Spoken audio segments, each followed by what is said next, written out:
Assalamualaikum warahmatullahi wabarakatuh. Sahabat FDK TV, kembali lagi bersama channel YouTube FDK TV Dakwah Kreatif Milenial, Fakultas Dakwah dan Komunikasi UIN Sumatera Utara.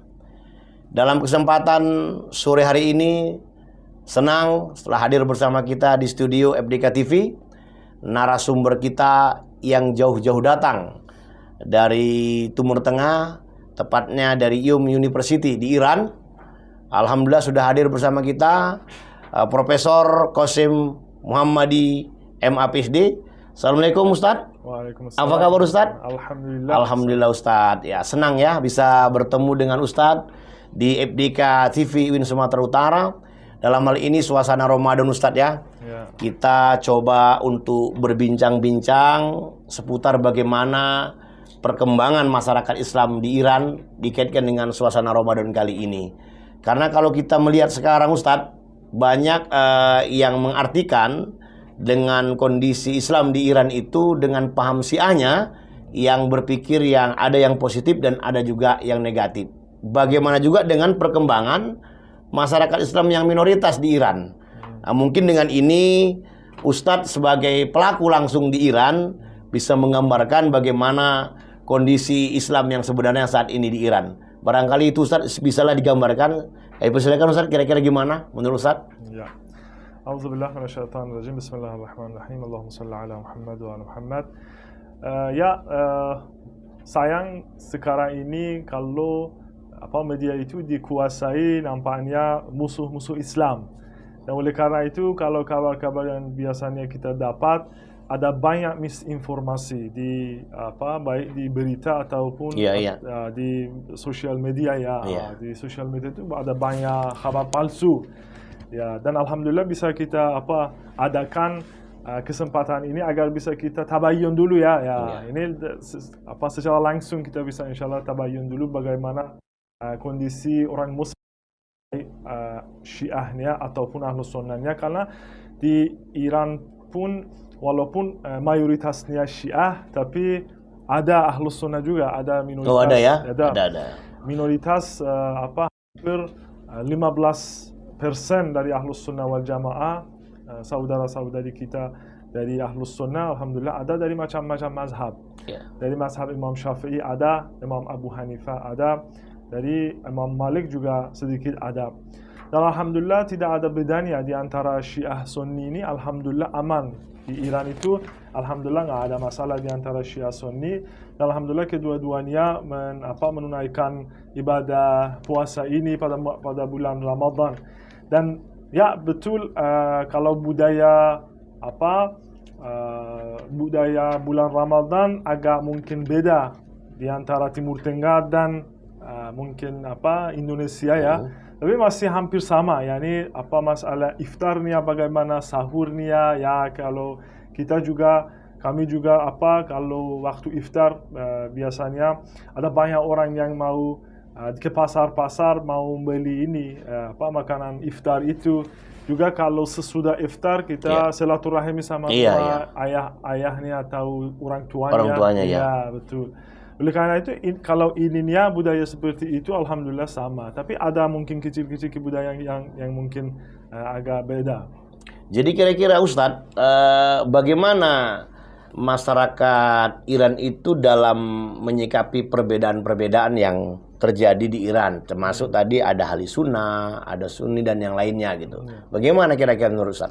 Alhamdulillah kalau di Iran walaupun mayoritasnya Syiah, tapi tidak membedakan di antara Syiahnya dan Sunninya. Nah, ada bedanya buat pemerintah ataupun masyarakat sendiri, mereka menganggap semua masyarakat Iran itu sebagai saudaranya dirinya sendiri.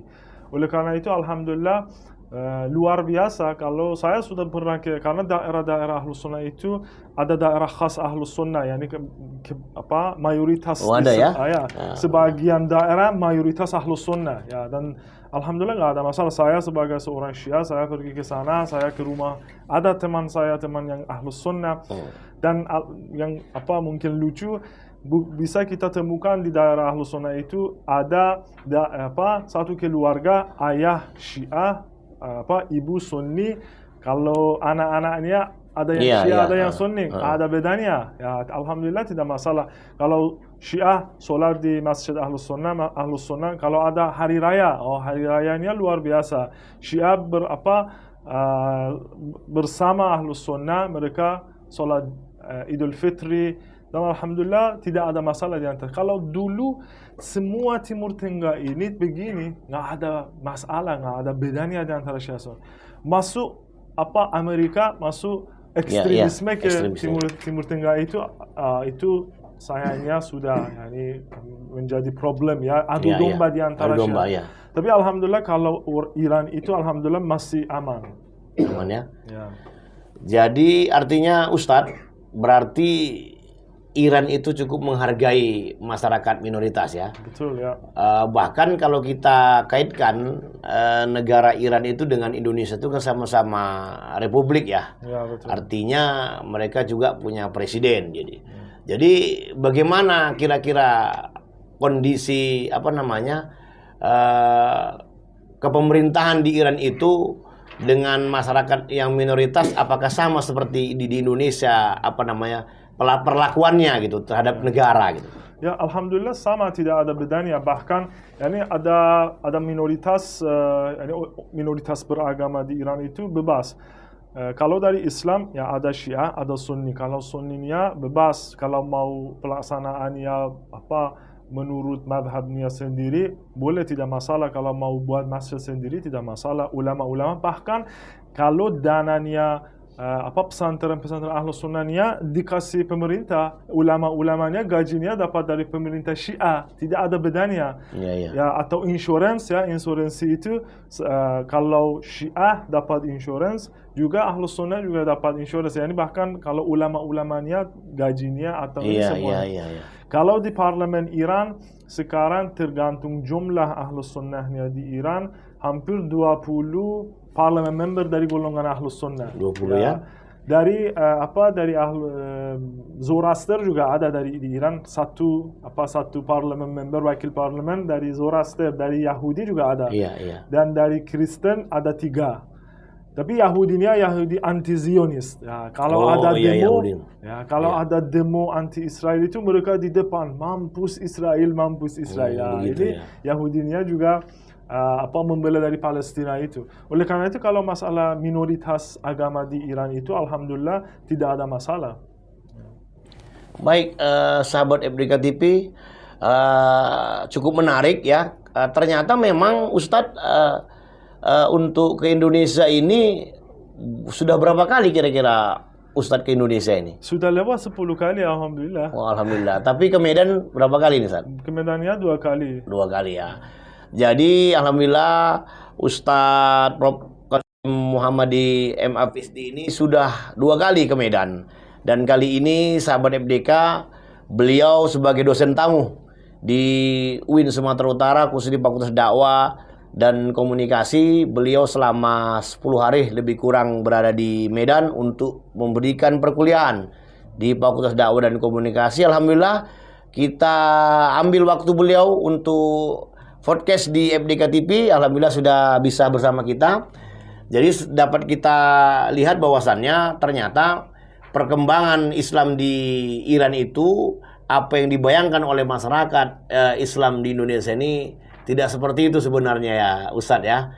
Termasuk yang cukup menggelitik pikiran kita itu tentang ada paham ajaran di Syiah itu yang persoalan nikah mut'ah ya. Nikah mut'ah itu kalau di Medan ini, di Indonesia ini sudah menjadi trending topik, tapi pemahamannya mungkin ada agak lebih sedikit lah.